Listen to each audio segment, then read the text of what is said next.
Ka ti tokorua ngā pou no te whanganui ātara kua whakawhiwhia ki ngā tohu o te tau hou.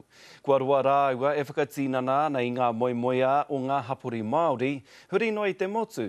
Ko te toihau o te wharetā puka puka o Huia, a Robin Barge, me Bert Mackey, te Māori kua aua atu e mahi ana i roto i ngā tari kāwanatanga. Ko ngā taonga kei enei whata te take kua whakawhiwhia ki tēnei mārei kura o te ao wharetā i te tohu tāpui, te tohu kei te pai tuatoru o ngā tohu o te tau hou. E hara hau i te toa takitahi,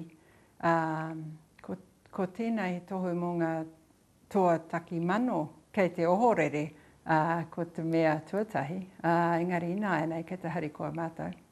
Mō te rua te kautau te whānau Barge e whakatōpu ana i ngā kōrero no te ao Māori ki rō puka puka. Ina nei ko te wero mō ngā tau rua te kau kei mua i te aroaro. Our kaupapa really is to create a whole literature in te reo Māori, and that's a huge job, and we're nowhere near finished that. So, you know, there's still lots to do. I kind of feel like at the moment, after 20 years, we've really only laid the foundations. He maha ngā tohu kua whakawhiwhia ki aia i ngā tau kua hori, mai ngā tohu wharetā o rānana ki te wakatoi, engari koinei te tohu nui whakaharahara ki aia.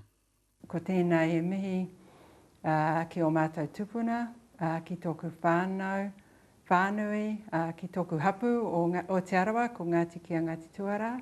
He kraua mahaki kua rahi ake i te ono te kau tau te roa o tana mahi ki ngā tari kāwanatanga.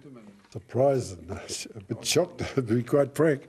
I thought what we're doing is what everybody does towards the assistance of our people. Well, if it isn't, that's what it should be. I whānau a Hinanga Johnson Mackey i te tau toru te kau mā toru i Whangarei.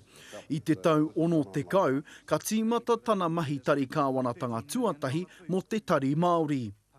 I never looked at it that way. I've always looked at it as helping our people to achieve and to make the best things for them in this life. Koinei ia i ngā tau waru te kau e whai ana kia whakatutuki ngā kaunihera Māori o te motu i o rātou whainga hei oranga mo te iwi.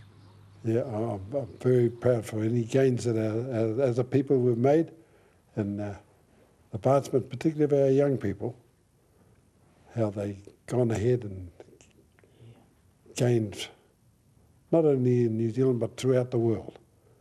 I'm very proud of them.